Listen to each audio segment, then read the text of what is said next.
Now, you know, I am all for allowing artists to evolve and to go in the direction that they decide they want to go in. This is still my favorite Lettucey album, Lost and Found, and the song is called Joy. But I play that today to send a special congratulations to her. She's married now. She got married.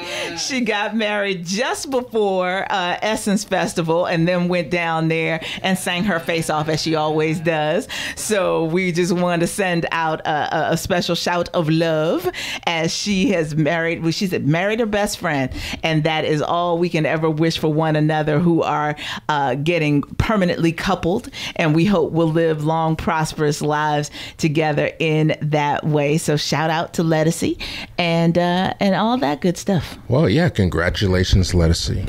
You know, and it is the noon hour. I'll get over it. That's okay. Oh Lord.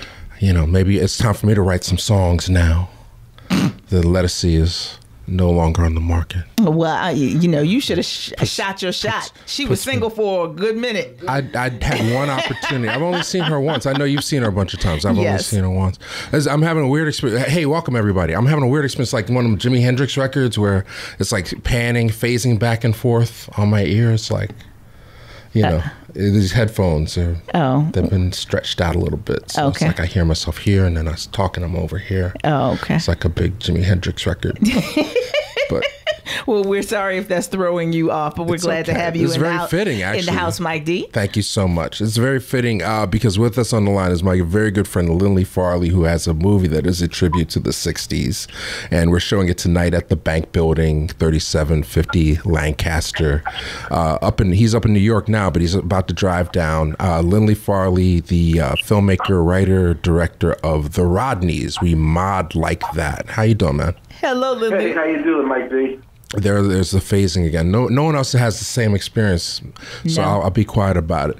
Hey, no, thanks. We've been trying to get this together for a little while. It's like an anniversary year. This movie, I actually, you know, full disclosure, I was a cinematographer on it years ago. I don't know how many years ago. We're trying to set it for the anniversary, but we're finally getting to do it tonight. So I'm excited. Well, it's the right month. We started shooting in July 2002. Wow. I know. That's the thing about when you get up there in age. Well, don't stop reminding people of that. No, age makes you wiser and like tell people about the film. People, this is sort of like a underground classic in some ways. Yeah, you know, well, you know, you go all the way back with this film. You know, when I was even designing it. It's about these four young African-American men who live in Brooklyn. They want to be, you know, hip-hop artists, but they discover they don't have the chops to do it, and then they inadvertently hit upon the Beatles album Revolver and think that it's a gangster rap album from the 60s, but they like it, and they determine to become British invasion singers after that in the inner city. I've got to say that I chuckled when I saw the production photo for the film. I kept thinking about Lawrence Fishburne, with the bowl haircut in What's Love Got to Do with It. But you know, the whole idea of mod and how we express mod as a form of fashion, and the music and how it came together. Just, you know, I think a lot of people are going to enjoy this just for the look and feel of it. Yeah, I think so. It's you know, it's a lot of fun. Yeah, and then you know, we may be one of the first cross-cultural reference movies to actually do this, because you know that was always a big part of it, that you know people borrowing each other's culture and using it. And now it seems to be becoming more and more prevalent in movies. Yeah, there's all this accusation of cultural appropriation from one side or the other. So, so these young lads are like the Bruno Mars of hip hop. But there is something to be said for mod style, though, because with me, you know, regardless of whether we're talking about film or music, the idea of how much the fashion came into play during this particular time is significant, because it really was a look and a lifestyle. Yeah. I mean, you know, whether it began in swinging London or Memphis, Tennessee, it came about at the right time. I don't know, you know, what forces brought it together, but I mean, in a sense, we still live by that standard. You know, once it came in, we didn't go back to we never went back in time again. You know, but yeah. Mike, what do you want to add to that, the mod style? Well, I would just point out, while people are listening, the other cool thing about the movie is Lindley wrote all and performs all the songs that these guys do. You know, so and if you want to share people your history in the world of pop music and the New York scene, that'd be really pretty. Well, you know, I'm in my 50s, and I think the key to what I got out of music in the 60s was that it was, you know, when I guess the best argument would be like the Ed Sullivan Show, when I'm like 8 years old and 1 minute I'm watching Pavarotti or Joan Sutherland, and the next minute I'm watching Marvin Gaye. And I mean, I thought it was a phenomenal, you know, exposure to it. And that was, and there's a theory that what changed that was the TV remote control. that people would, you know, it's okay, I want to watch this, but I don't want to watch this. So they started compartmentalizing entertainment, you know. But the Ed Sullivan Show and shows like that were true variety shows. Yeah. And so, you know, and I'm at an impressionable age, I would see all of these things. And, you know, I did see the Beatles' first appearance in America. I mean, I don't think I was particularly impressed by them, you know, when I saw them, you know, the first time. But, you know, once the cultural stamp became made, it was unavoidable. Well, so what artists influenced the soundtrack for the Rodnees then? If it were, no, it was the Beatles and the I mean, I did become a Beatles fan, but much later. I mean, I didn't really start listening to the Beatles till maybe the late '80s. Not that I knew their hits, but I didn't, you know, get into the album stuff of theirs. And then, you know, I'd hear stuff like the Kinks and what's the other one?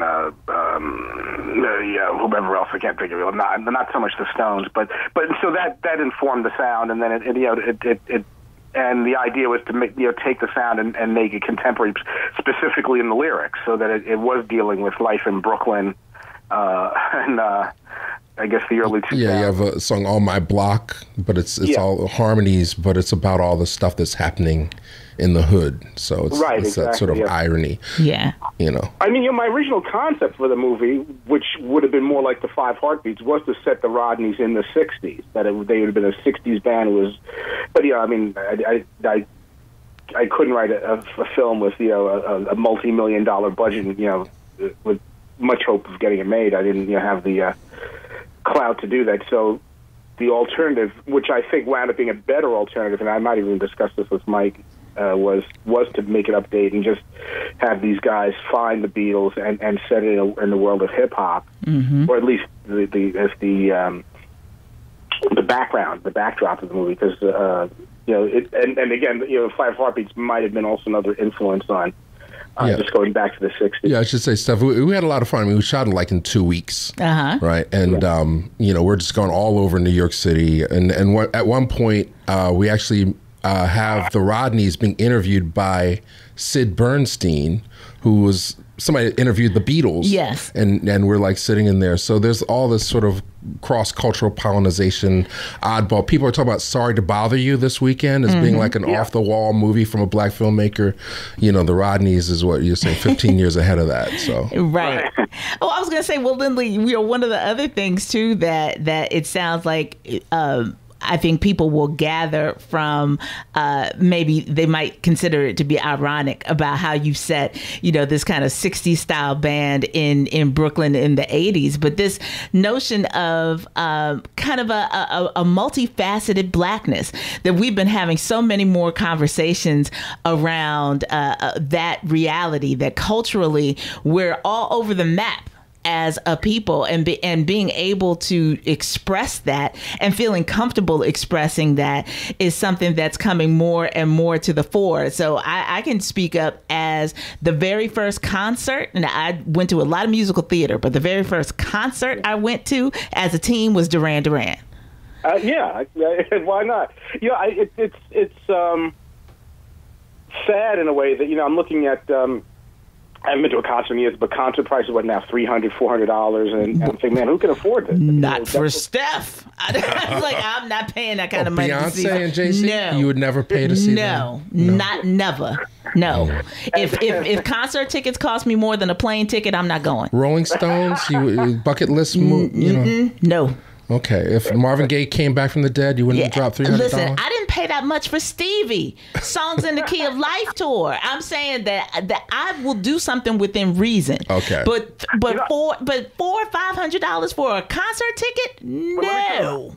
I got a ticket stuff from Stevie in the late 1970s. Wow. Right after the songs came out. I think the price, and it was outrageous at the time. It was like $18 to $20. Uh-huh. And I remember thinking, like, how am I going to get this money? But I gotta go. Yeah. Well, listen, I think I paid $150 for Steve, but I was on the floor for Stevie for the Songs in the Key of Life tour. 3 years ago, and $150 for Stevie. Beyonce's cool. I'm not paying $400 to see Beyonce ever, never. No, not going to rent the limo and have the jacuzzi in the back and make it a whole bay night, single ladies night. No. Well, the good news is you can go see the Rodnees tonight. Pay what you want. They are. Right. So if you at the end of the night, if you think the experience is worth $300, please drop it in the box. That's right. I was going to say, Mike is not going to turn down the money, ladies and gentlemen. But we want you to experience this movie, which is at the Bank Building, 3750 Lancaster Avenue. I just mentioned while we're on the radio, we should talk. Lindley also has a connection to a hip hop pioneer, which a lot of people are always talking about, and he's actually featured in a documentary about the late Paul McCasty. Do you have any stories that you can share with our listeners about Paul C? For those who don't know Paul C, we go back to the early '80s, and Paul, believe it or not, was one who introduced me to the Beatles. Oh. Paul was younger than me. I hate to say introduced, but that he would say, "Hey, did you ever check this track out by the Beatles?" I was like, "No, it's cool." Maybe it was Rubber Soul or Revolver, and he was a Renaissance man. He was a bass player. He played bass in your first band. He played bass in my first band. He was a 16-year-old. We lost Paul in 1989. He was a true impresario and a founding father of a hip hop sound. Mentor to Large Professor. Yeah, exactly. And one of the things that was funny, I remember I went to visit him at the 1212 studio in Jamaica one day, and I think actually I was working on Boss of the Ballet at the time, my first short film. And he had these group of guys in there, and I was like, "Oh yeah." And so he introduced me, and it turned out these unknown guys from Jamaica, the Wu-Tang Clan. And that's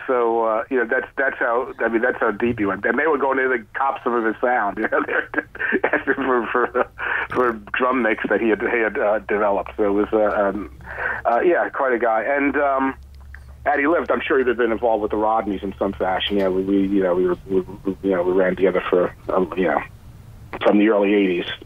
But again, that didn't even occur to me that thanks to Paul, I guess the Rodnees exist because I did become a Beatles fan through him. It's all connected. It's all connected. Yeah, all connected. Yeah. And so you will be on hand this evening to conduct a Q&A for those folks that are coming out and absorbing all this wonderful culture from your film. And we really appreciate your time on the air with us today. I'm really coming for the Philly cheesesteak, actually. We'll hang out. Mike's got to feed you. We'll hang out. It's a hot day. We're expecting an intimate crowd. But please bring Boss of the Ballet too, since this is just going to be a great retrospective of Lindley Farley. And where can people find you in the internet world? Either Facebook me, Lindley Farley. You can Facebook. I have a website, LindleyFarleyArt.com. I think that's no Twitter, no social media. I've got Twitter. What's the other one? Sorry to put you on the spot. Jeez, I'm sorry. Yeah, I'm old. I got to remember these things. And then I gotta remember. He's like, I have have it. I don't really use it, but yeah, you can find me there. Well, the best way then is to be there tonight, and then use them. I think are you calling from a rotary phone? What's going on here, Lindley? What's operator? Indeed. Well, Lindley, we wish you safe travels down the road, and I know that people will have a great time communicating with you tonight as they watch your films and ask you some great questions. I just had my fill of great questions. Well, get ready. It's going to be a lot of fun. I've known this gentleman literally since my film school education. We program movies together, and he's just a great guy. And if you want to see another great film, watch this film, The Hardest Part. Mike's first. Yeah, you worked on that too. So so we'll have a great conversation tonight. Okay. So please, that's the warm up. But be ready, and the phone. Bring your cell phone. I know it's still a flip. But just if you can bring it out, because just in case we have issues. All right, so thank you so much, Lindley Farley, director of the Rodnees, We Mod Like That, the award-winning Rodnees, We Mod Like That. He just won an award for emerging filmmaker. Nice. From 2 years ago, the movie was like 15 years old, and he won a emerging filmmaker award. Well, that is how it works. Rome is not built in a day. Love it. We're going to take a quick break, ladies and gentlemen, and come back and talk Blackstar, talk new releases, and other great stuff. Emmy nominations. That and more as we continue with this week's edition of Reelblack Radio. Hang tight. On my blog, Kennedy Fried has just closed. Pizzerias in repose, but the bodega stays open all night on my blog. Hydrant waterfalls, playing basketball, pretty high school girls, Christmas lit bars, landlords in fat cars. Come to my blog and see the world.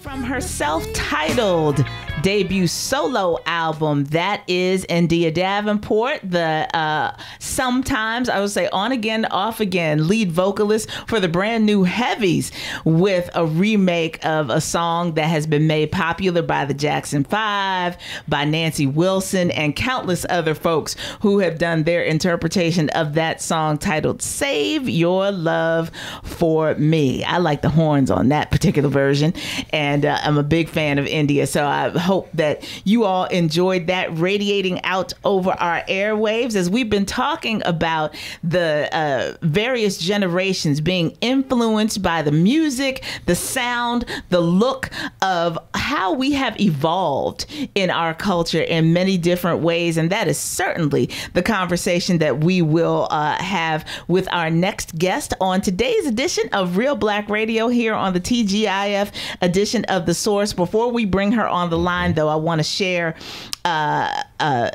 celebrated Afrofuturist and sci-fi writer Tananarive Due retweeted something that Playbill put out, acknowledging their own faux pas. And I want to read this because this never happens. Okay. I want everybody in the listening audience to understand this never happens, especially not with this kind of language.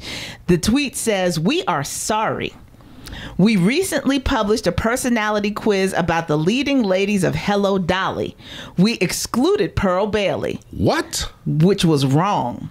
Way wrong. Her omission was a demonstration of white privilege, creating a blind spot and a reminder that POC erasure is unacceptable. Wow. Okay. So Playbill. If you want, and so Tananarive said, this is what an apology looks like. That is taking full ownership of the, we got caught up in all the white women that played this character, and we omitted we made a big mistake in omitting Pearl Bailey. Well, I think there will be blood. The spirit of Pearl Bailey probably came down and wrote that tweet for them. But so that's Philadelphia related. So I had to share that, especially the language that was used in that apology, because it just never happens that way. And I'm glad. It was a little over the top. I mean, way better than the president's official letters when he's constructing a sentence. Lord, there's no comparison with that person. But we say that to say that when it comes to representation in film for people of color, there are few institutions that do it like Blackstar does it. And we are now being joined on the line by a representative from the Blackstar Film Festival who's here to share all kind of goodness about the announcement of this year's lineup and such. Yes, with us on the line, Senior Programming Director Nehad Khader. Am I saying that right? That's right, yeah, Nehad Khader. Hey, welcome. Well, congrats. Welcome. Was it year 7? Year 7, so exciting. Time flies. It sure does. And bigger and better. 7's always a good number, especially when you're talking about stars. I understand the schedule was announced last night or yesterday. People have been tweeting and sharing on Instagram, all my fellow filmmaker friends, that they're going to be at Blackstar or they have a film at Blackstar. I'm so excited. What can you share with our listeners? We're so excited. We have 82 films this year, which is the most number of films that we've screened. Like you said, year 7. It's a special year. It's a special number in the age of stars. Mm-hmm. And as always, our panels are free at Blackstar. If you check out our website right now, you can buy a pass, and that gets you into everything that we have going on. Individual tickets for films are $12. And it's, as you were saying, it's sort of all about the Black storytelling world, the Black image-making world. And it's a corrective to everything that we see in the mainstream every day. We're just sort of creating and building a platform here that is inclusive of all kinds of Black voices, all kinds of Black stories, as well as stories of people of color, sort of beyond Blackness to some degree. Yeah. Well, one of the things that I appreciate that, WURD, generally we have a day where we're broadcasting live from Blackstar, and we just appreciate knowing that Blackstar is here not only as an attraction, a summer attraction that brings in people from all across the nation and the world to see these wonderful films and to participate in the discussions around them, but that we are in a way, we love being partners with you all in normalizing the idea that telling stories about people of color shouldn't be, some special thing that happens outside of the realm of reality, that these wonderful films that you all showcase should be a part of our daily consciousness and the way that we absorb culture on a regular basis. Absolutely. And the diversity is stunning. We have Muslim stories. We have Mennonite stories. We have stories from Haiti and stories from Jamaica. We have South Africa represented. We have Kenya. I mean, it just really sort of, it shows the broad spectrum of the types of stories that are available out there. And, I think, unfortunately, a lot of these films and programs and conversations, because they don't happen in the mainstream, we don't always get to experience them. And so Blackstar ends up being this kind of 4-day, full-blown experience in the city of Philadelphia, which I think is sort of its own character. The city itself is its own character in this story. And it really sort of allows us to be able to have access to these images, to these films. And one day we'll be able to see these films all the time, everywhere. But unfortunately, this isn't the time. And so, Blackstar is there to fill that void in a really loving and expansive way. People always talk about the festival feels like a family reunion. Mm-hmm. And this year we're really excited. We have Bradford Young coming for a special conversation. We have a lot of returning filmmakers. Terrence Nance is going to premiere his HBO show. The world premiere is going to happen at Blackstar. We have a few world premieres, a few U.S. premieres, I definitely encourage folks to check us out. The website is blackstarfest.org. And from what I understand, it's down right now because people have been flooding it with traffic. Yay! I was going to say it's not good that it's down, but it's good that it's been flooded. Yeah, well, I was having blackstarfest.org. Yeah, I was having some trouble getting on, but yeah, I mean, well, I know also, a lot of. Well, let's just talk about some of the phenomenals. You mentioned Bradford Young, who has been a part of Blackstar in the past, as well as Terrence Nance. Bradford being involved in the latest Star Wars movie, yes, right, and Terrence, as you say, on HBO. So I think you're saying, well, you can't see these things now. I think a lot of what has been happening, the groundwork that you've been laying, the voices that you've been celebrating for the last 7 years, they're starting to come into the mainstream, especially in 2018. Yeah, absolutely. It's definitely. I think there's a clairvoyance, I would say, to contemporary Black art, and we sort of as a festival, but I think also more broadly, I think people in the Black arts world have always held a very special space for all of these stories, and so even beyond filmmaking, right? I mean, even in the contemporary art world, and now, I mean, it doesn't take for the mainstream to be excited about these films or these pieces of art for us to know how important they always have been. Yeah. But I think that, when it goes into the mainstream, more people have a chance to consume it. And, as long as those things sort of keep happening, then we get to, those filmmakers who we prize so much, we bring back over and over again to the city of Philadelphia every summer. They get to, their platform gets to be bigger. And I think narrative is really important. I mean, I think especially in the United States, with the way that race is constructed here, the way that it sort of permeates and affects every aspect of our life. These kinds of alternative stories. This year we have a lot of stories about sexual assault, a lot of Black women making really phenomenal films. Naima Ramos is also premiering. She's doing her world premiere with us this year for a short film that she worked on called Pew Pew. And it's really sort of this avant-gardist, beautiful, beautiful film that takes on this whole idea of trusting women, And so there's just all of these different conversations that are going to emerge from the film festival that are going to be pushed out through these phenomenal images, these phenomenal stories. And, one of the things that for the benefit of, if there's anybody in the listening audience that hasn't made it to one of the previous 6 Blackstar Film Festivals, shame on you.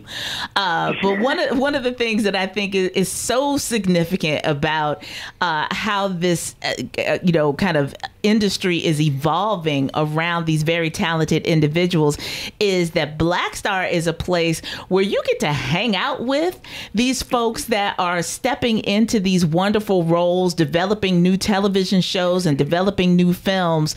And, they're the folks that are hanging out in the lobby waiting to get in to see the next film with you over the last several years. And I just think about people like Mahershala Ali, the now Oscar award-winning actor. I think about Dorian Missick and all the work he's been doing. I think about Power.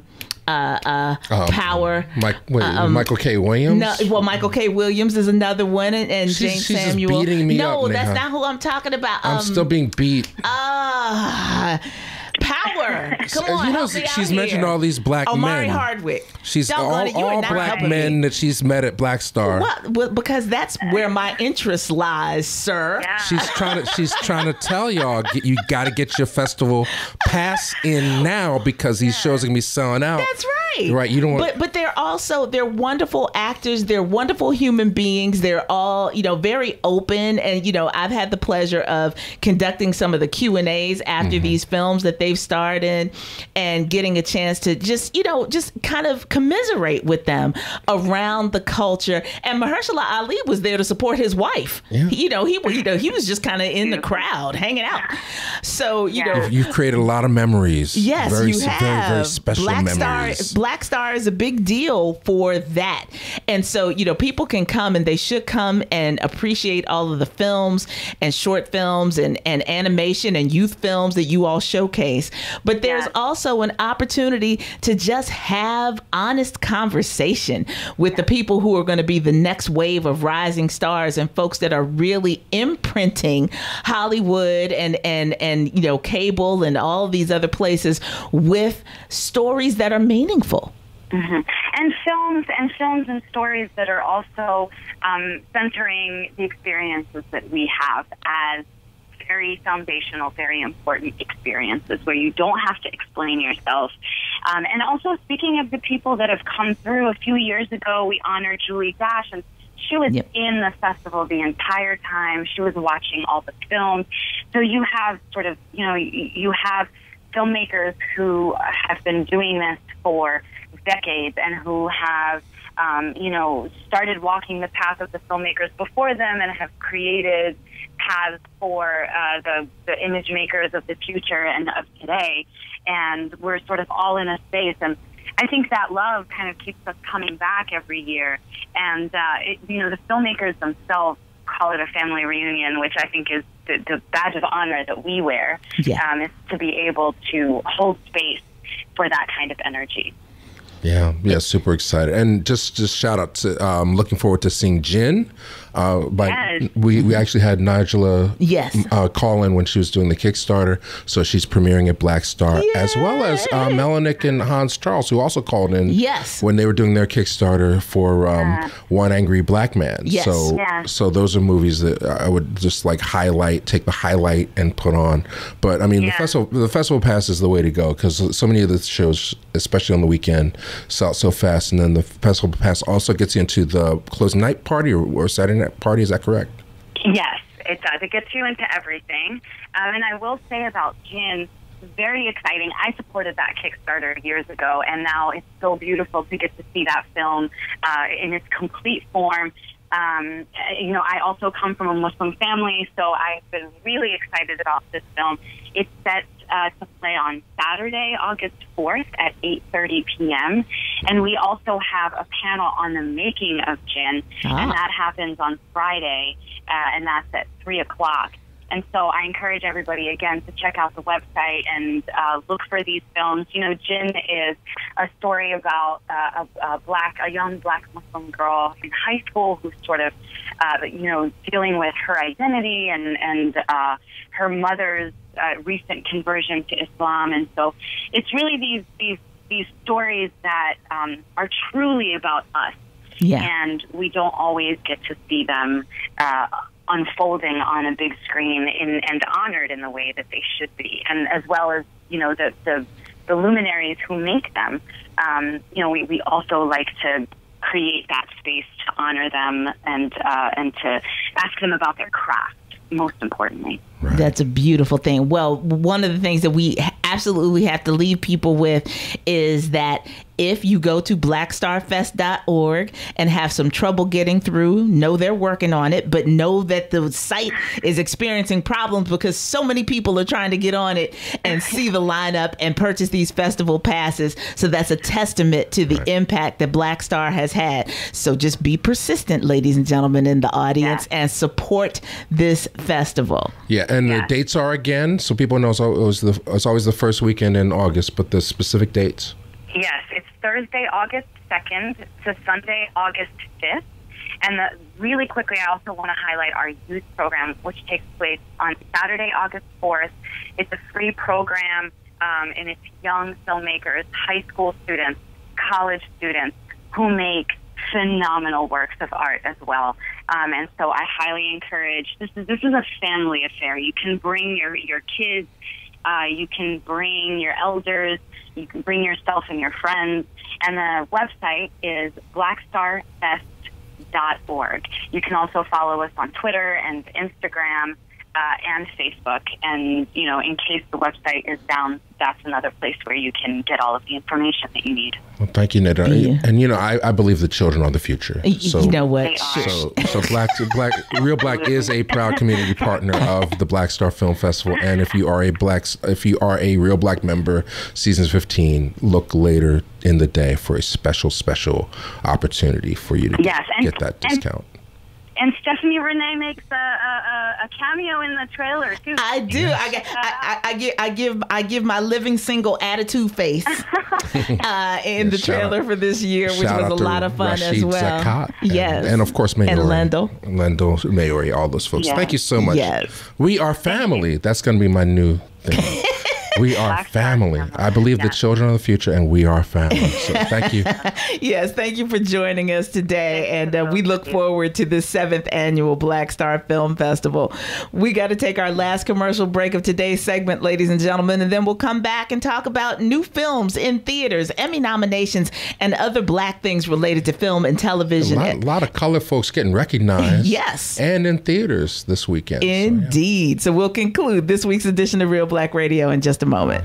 Oh, that's lots of funky goodness from the album Islander from Bernhoft. Jarl Bernhoft. He's got such a Scandinavian name, along with Philadelphia's own Jill Scott. The song is called Know Us, Know Them, and they can both sing. So it's just fun hearing their interplay on this song in particular. I like funky Scandinavians. Okay. I have several groups that make their kind of rounds. Wait, hang on. There's a whole subculture of funky Scandinavians. Yes, there are. That's Scandinavia. That's one of those places where it's like daylight for like 80 hours a day. It is 16% of my DNA. Yes.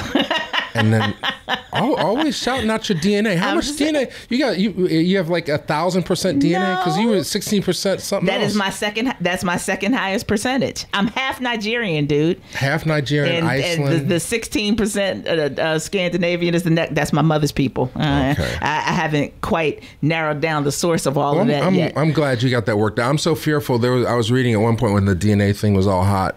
Some guy had figured out how to have like a little sensor you could like poke like meat and different food products to see how much the DNA was, like what kind of cow it is and all that kind of stuff. And that made me fearful because I eat a lot of Chinese food, and not to be racial, but sometimes I don't know what's in what I'm eating, and this DNA poker frightened me. If I went to Burger King or McDonald's or something and it wasn't pure Angus, I might be a little frustrated.